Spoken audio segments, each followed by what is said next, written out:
coconut tree,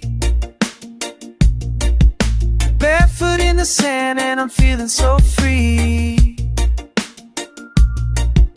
Colors all around, everybody in tune, dancing on the beach underneath the bright moon. Well, folks, welcome to another Friday fishing forecast. It's going to be a beautiful weekend. I can say that. The weather's going to be absolutely beautiful, but it is going to be a little bit breezy. So offshore fishing is probably not worth going. Well, as a matter of fact, I know it's not going to be worth going. But if you can get out of the wind in the bay, the bite has been really, really good, especially for redfish and snook. I talked to Captain William Wise from Bad Fish Charters, and he was saying that the bait is everywhere on the flats. There's fish starting to stage up in their fall locations, and the tide, as you can see behind me, has been going negative. We are coming out of that though, but I always liked the negative low tides when I used to fish inshore, because it really concentrated the fish. So if you knew where to look and knew where to fish, you can get on them pretty good.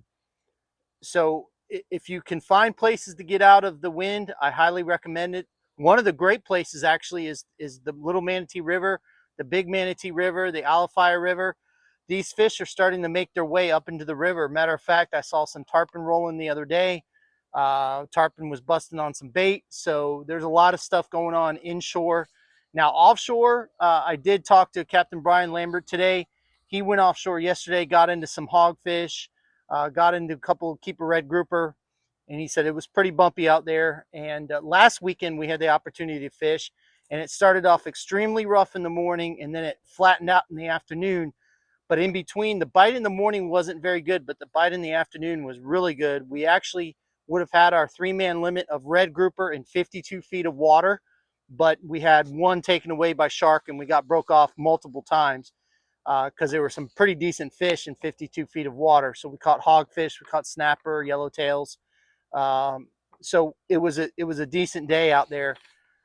But again, the winds are going to be up, unfortunately. Now as the beginning of the week starts, the winds are supposed to lay down. Of course, that's always the way it happens. Let's go ahead and get into the tides and salooners for this weekend and what we have in store. Okay, so for Saturday, we have a long outgoing tide till 10:37 a.m. at a 0.2 foot. Then it turns and comes in for the rest of the day. On Sunday, we have an outgoing tide till 11:29 a.m. at a 0.3 foot. And then again, it's a very long incoming tide the rest of the day. For the salooners, we have a minor feeding time from 10:51 a.m. to 11:51 a.m. Then we have a major feeding time from 3:26 to 5:26 p.m. Then on Sunday, we have a minor feeding time from 11:44 to 12:44 p.m. Then we have a major feeding time from 4:18 p.m. to 6:18 p.m. And like I said, the fishing inshore has been really good on the redfish and snook. If you are wanting to target redfish, especially on these low tides like this, what I would highly recommend, and I know I say this a lot, but it's very true, is find the mullet. If you find the mullet, you're going to find the redfish. And if some of you have seen on our Facebook page and on our YouTube page, we've been doing some shorter videos talking about flats fishing, talking about offshore fishing, all kinds of different things, what we look for on our bottom machine, things like that. So I'm trying to do a little bit more in short end of things, just to kind of keep content rolling and keep the interest and hopefully teach you guys something. I know our longer videos are a lot about education and things like that, but these shorts are really to help kind of just do quick tutorials about what we're experiencing on the flats or offshore. There's a lot of things going on that I want to cover. And one of those things is, I don't know if most of you have heard, or some of you have heard, or very little of you have heard, that on October 27th, they're closing the South Skyway Fishing Pier from the bait shop all the way to the very end of the pier. So unfortunately, that is going to be happening. It's not a false rumor. It's not AI. It's not anything like that. And unfortunate for the people that are land fishermen, it just cuts down on the area that you can go and fish. And I hate to see it. But not too long ago, we were underneath the South Pier, and I was noticing there was rebar hanging down. There's huge chunks of concrete gone. The last storm, Helene, that we had come through, really caused havoc on the pier itself. You can really see how it deteriorated very quickly after that storm, and it's unfortunate because we don't know where the money that is being raised to go onto the pier and then the bait fish or the bait shop itself. Not sure where that money goes, but unfortunately they're closing that down. I knew it was going to happen at some point. I just didn't know it was going to happen that quick. So unfortunately for the people that love to fish the Skyway South Pier, it's going to be closed from the bait shop all the way to the end starting October 27th, and that's permanent. It's not going to change, unfortunately. So I wanted to touch on that.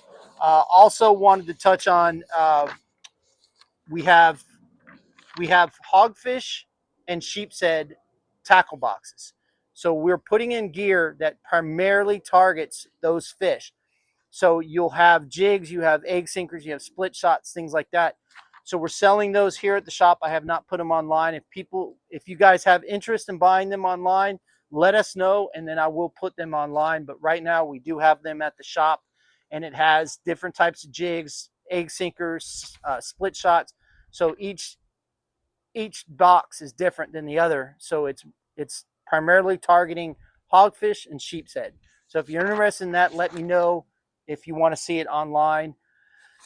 We also have our get together coming up November 1st, 11 to 5 or 11 to whenever. We're going to be we're going to have food, we're going to have raffles, we're going to have music, we're going to have drinks.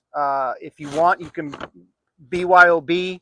So we can't serve from there. So if you want to bring beer or something like that, you're more than happy to do so, but you would have to bring it yourself. Again, 11 to 5 or whenever. Some of the raffles are going to be a Siberian cooler, a dropout cast net, 8 foot dropout cast net. We're going to have a fishing trip with us. We're going to have hats. We're going to have tumblers. We're going to have a couple of different things. I'm working on a couple of different other.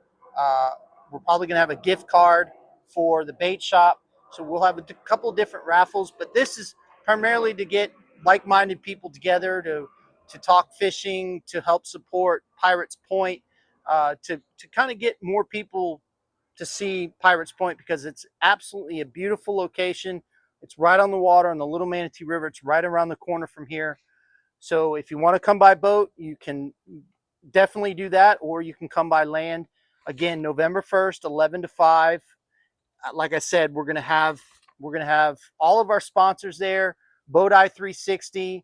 We're gonna have Ceto, Siberian Cooler, Levin Law Group, Fish Reveal. We're gonna have K-Sal Boat Works. So a lot of people that help support our channel are gonna be there, and we're not gonna be there trying to sell you stuff. They're just gonna be intermingling with everybody there. Uh, I also wanted to mention with those sponsors, with Siberian Coolers, you get 15% off if you use the code TBFC when you spend over $200. You get 10% off of Ceto at TBFC 25. Bodai 360, you get TBFC code 50, and you get $50 off of any purchase that you make with them. Then you have Deck Armor with TBFC 2 for $2 off a square foot. So Deck Armor is going to be there also. So a lot of stuff going on. Again, the fishing has been really good inshore, and you're not going to be able to get offshore this weekend. It's just going to be too nasty. I highly recommend don't doing it. So if you can find places inshore, my grandson's coming in, so I'm going to take him fishing. We're going to fish inshore. We'll probably fish a couple different ways, inshore, and then inshore grouper and snapper.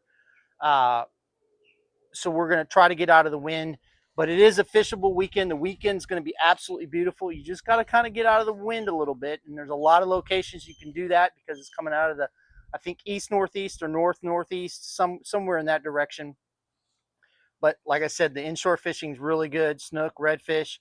I want to say thank you to Captain Brian Lambert for the offshore report, Captain William Wise from Bad Fish Charters with the inshore report. Can't thank them enough, and they're very good supporters of the channel also.